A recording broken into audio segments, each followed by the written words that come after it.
Assalamualaikum warahmatullahi wabarakatuh. Saya Dengan Podcast. Malam ini akan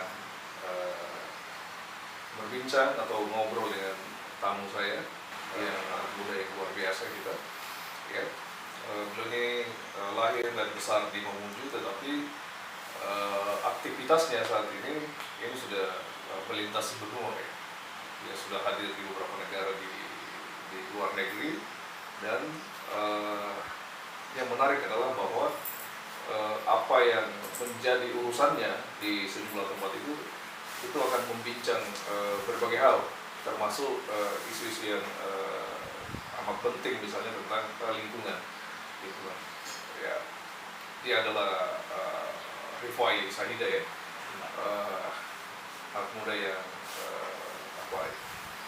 memiliki sejumlah deret prestasi. Saya sudah membaca bio narasinya, dan nantilah dia sendiri akan mengantarnya, ya, Fai, ya. Saya panggilnya dia Fai, ya, karena dia adalah milenial Mamuju, ya, luar biasa. Apa kabar? Alhamdulillah. Gimana kabarnya juga? Ya, selamat datang di Ngadi. Ya. Siap kan? Ya. Malam ini kita akan berbincang beberapa hal, Dinda. Tentu saja posisinya sebagai milenial. Siap. Saya semangat kalau bicara tentang anak muda, karena anak muda lah yang buat kita tetap merasa hidup. Yang pertama, silakan mau memperkenalkan diri. Oke. Baik, terima kasih sebelumnya kan sudah diundang di podcastnya yang luar biasa. Perkenalkan, nama saya Muhammad Rifai Sahida. Yep. Teman-teman biasa memanggil Fai, dan sekarang bekerja di salah satu TV. Yep. di daerah Sulawesi Barat, dan juga aktif sebagai aktivis muda, dan juga aktivis lingkungan. Yeah. Kita langsung saja, Depai. Saya sesungguhnya penasaran, kenapa kemudian Depai ini tertarik pada isu lingkungan gitu? Oke.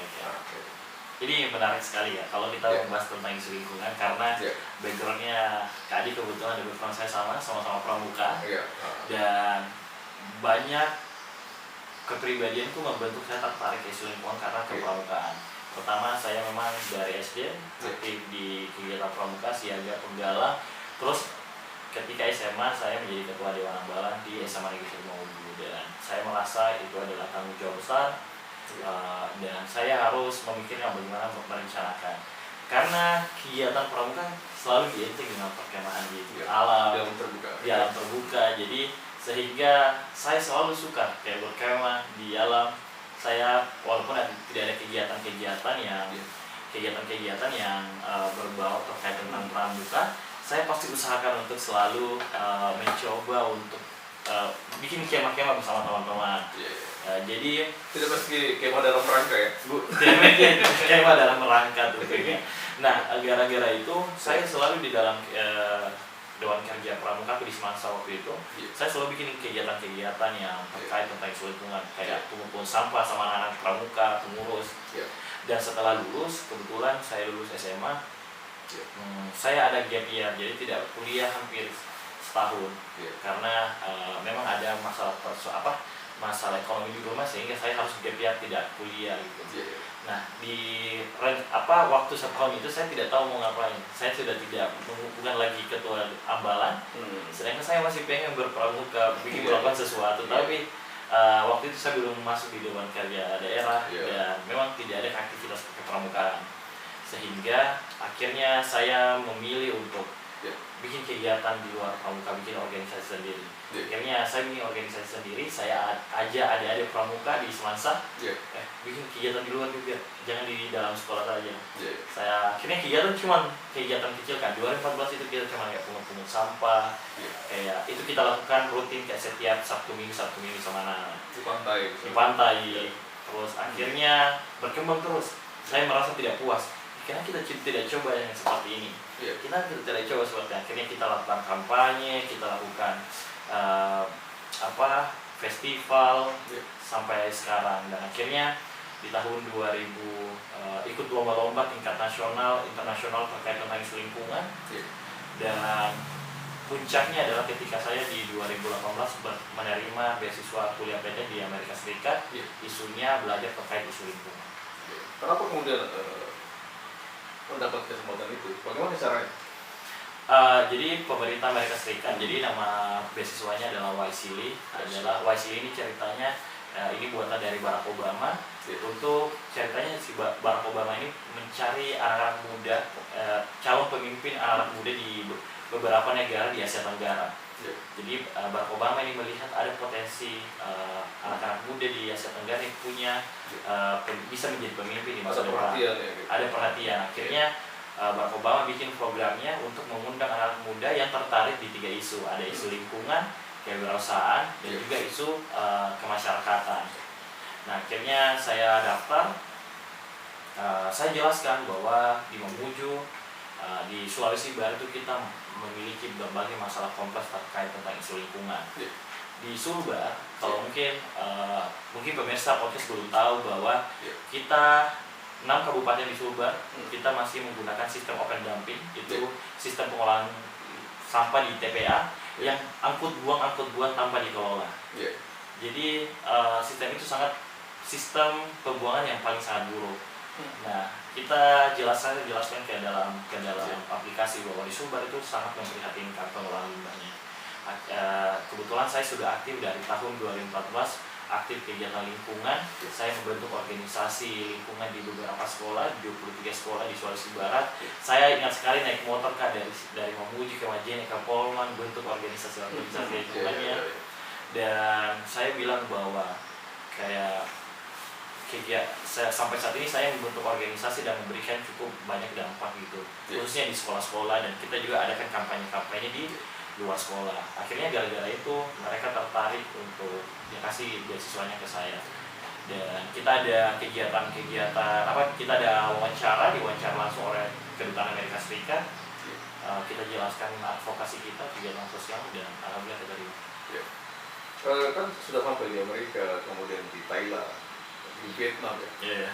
Apa yang dilakukan misalnya di bidang negara ya?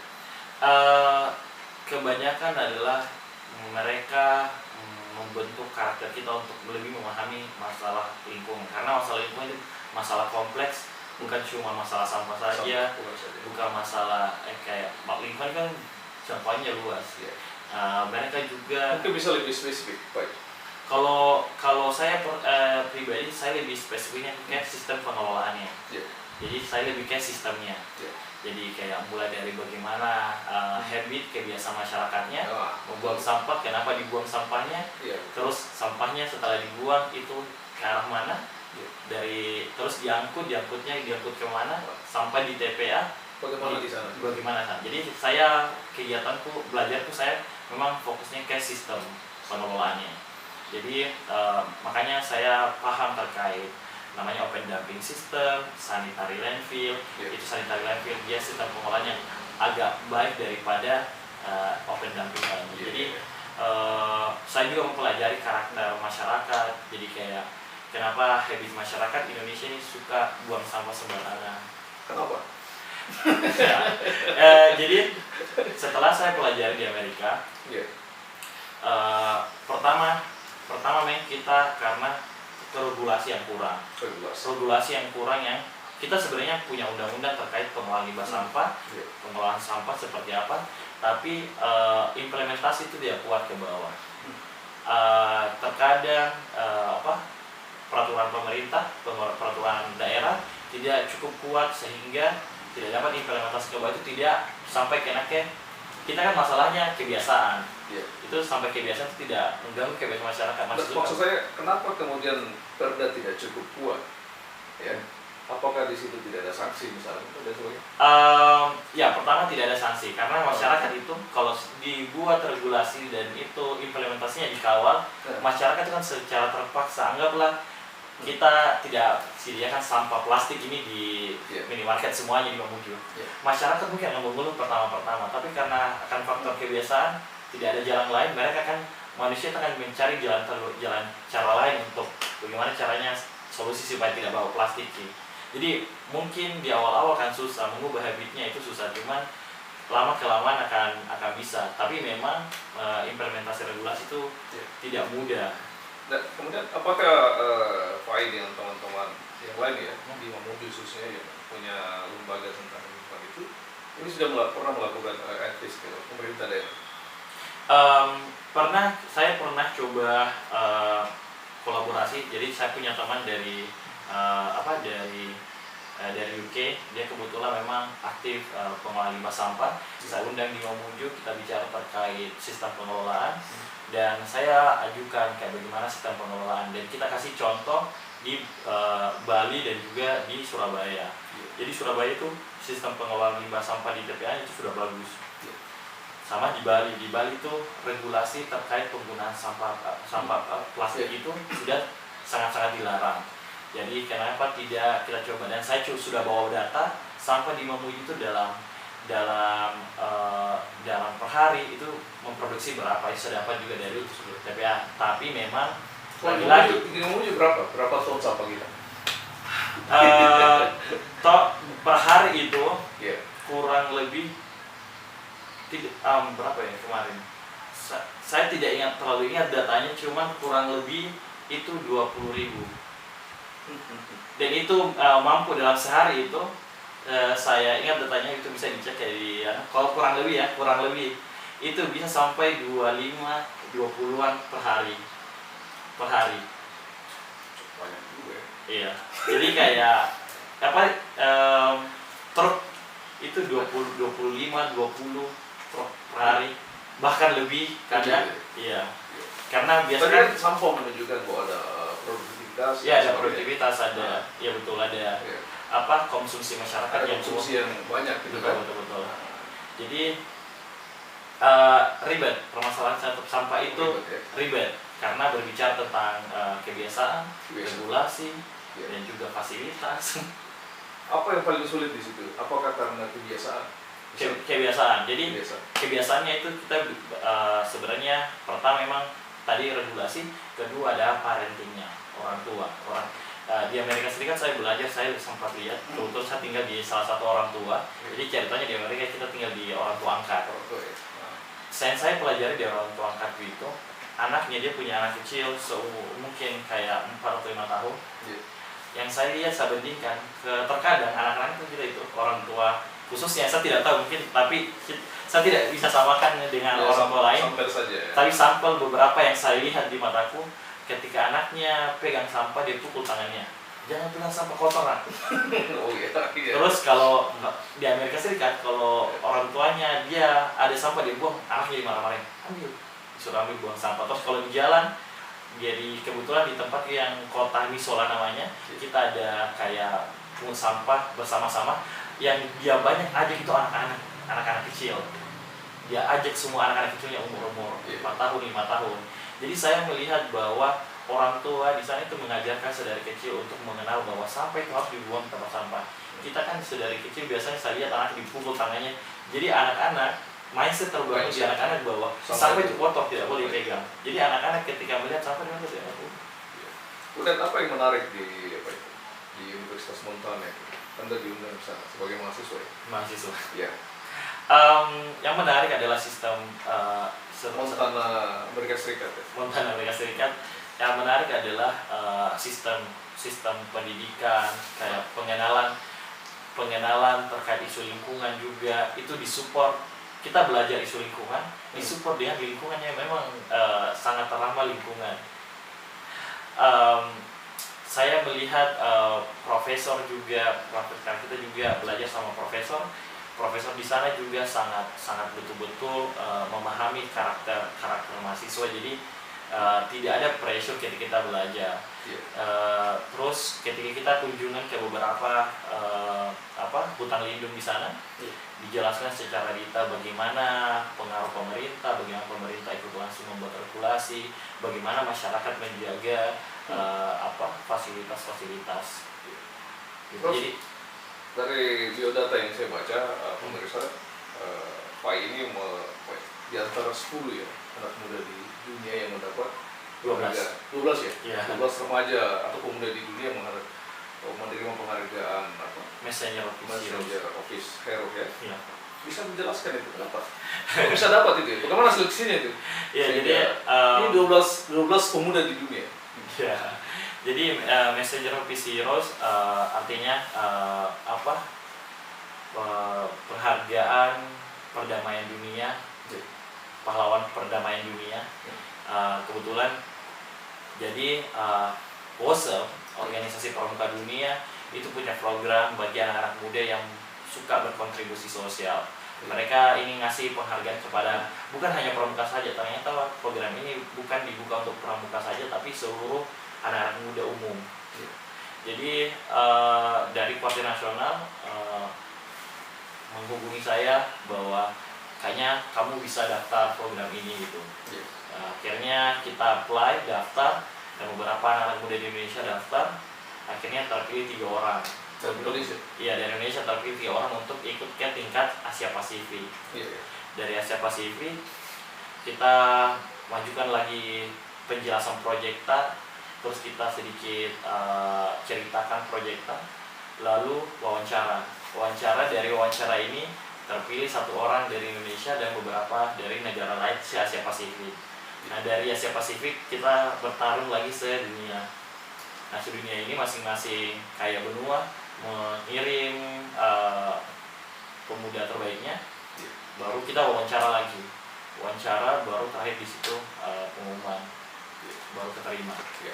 Jadi pemirsa dengar di podcast, ini adalah sebuah pencapaian yang tidak mudah ya, dari seorang anak muda.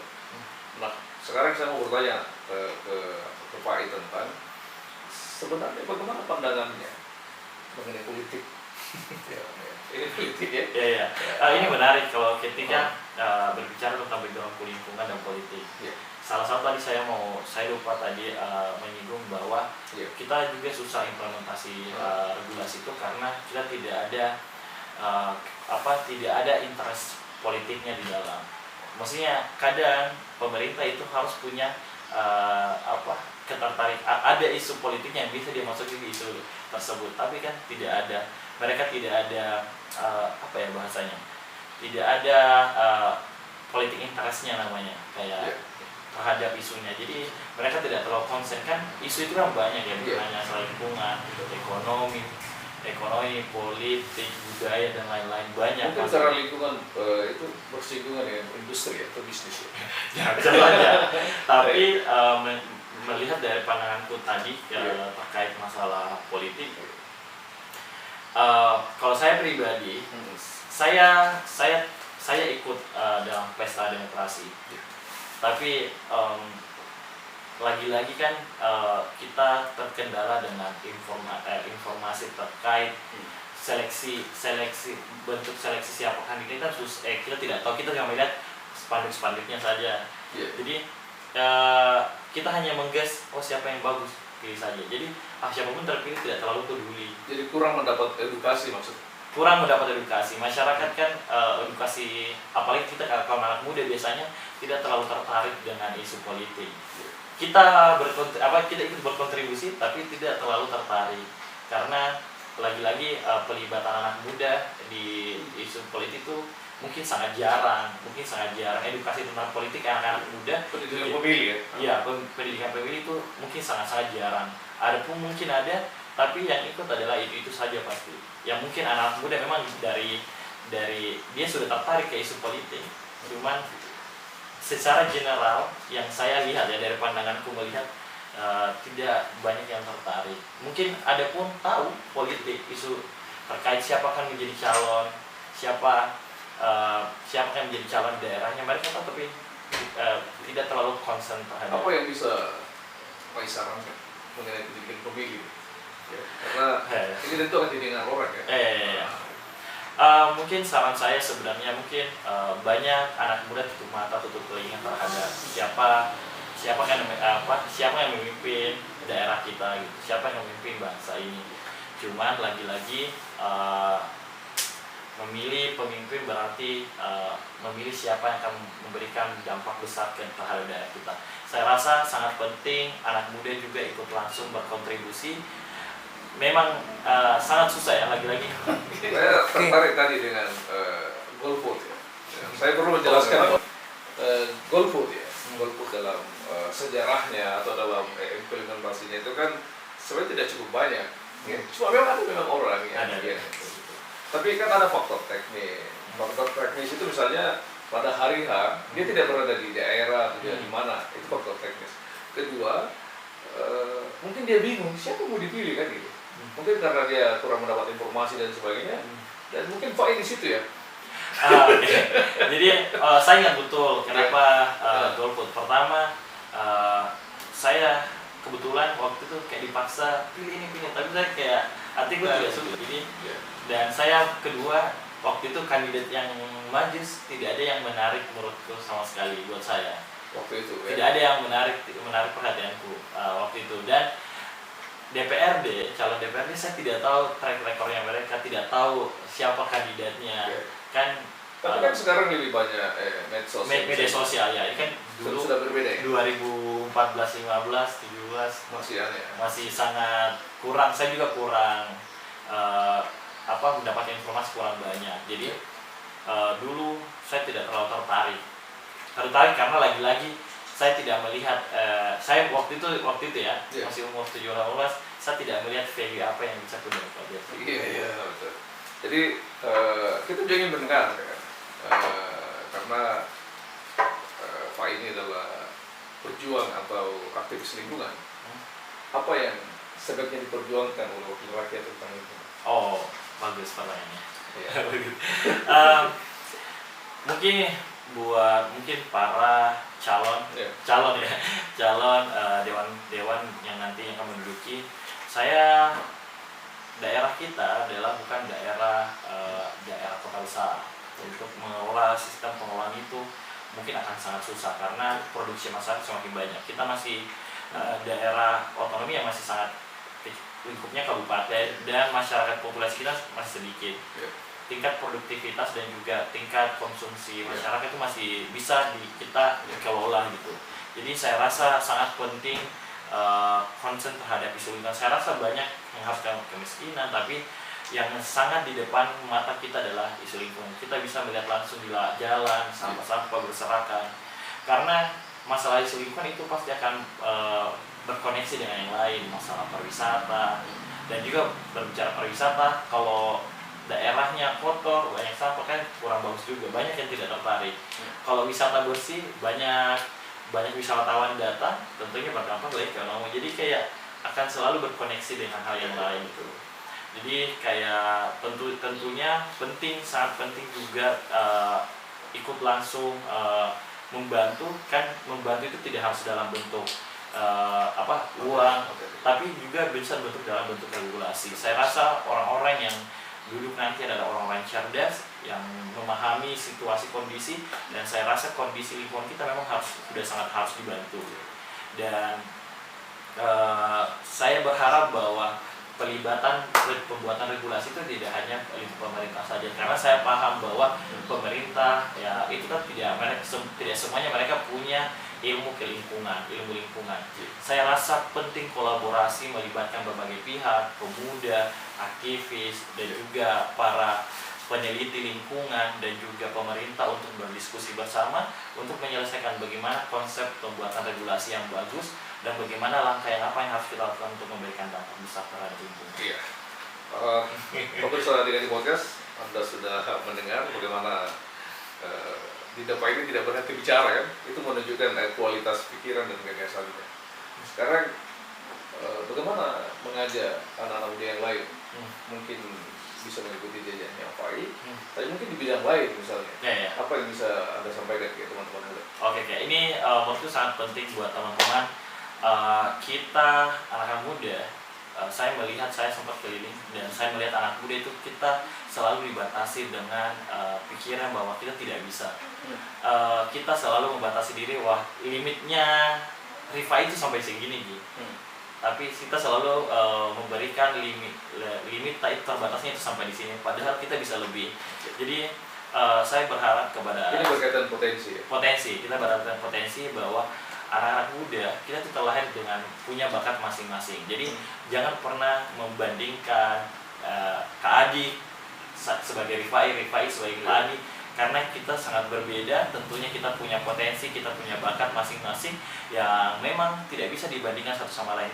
Karena ketika kita lahir, kita sudah punya keunikan masing-masing dan punya bakat masing-masing. Saya rasa kita harus kembali melihat diri kita kembali dan menggali potensi dan terus mencari pengalaman banyak, karena ketika di SMA kita harus perbanyak pengalaman supaya kita bisa mengenal lebih dalam terhadap diri kita sendiri. Jadi stop untuk membatasi limitmu, terus kembangkan dirimu, perbanyak pengalaman, perbanyak belajar, dan paling penting selalu belajar untuk memahami dirimu. Jangan pernah membandingkan dirimu dengan orang lain. Jadikan orang tersebut, orang yang sukses itu menjadi sosok yang bisa memberikan inspirasi atau menjadi penyemangat untuk lebih dari yang sebelumnya. Semuanya luar biasa ya. Pesan-pesan tentang jangan membatasi potensimu. Setiap orang memiliki batasan dan potensi yang bisa dikembangkan. Terima kasih Pak ya sudah hadir di Podcast, dan mudah-mudahan saja apa yang dia perjuangkan tentang lingkungan ini bisa didengar dan disuarakan dalam bentuk yang lebih konkret. Terima kasih. Assalamualaikum warahmatullahi wabarakatuh. Saya Podcast.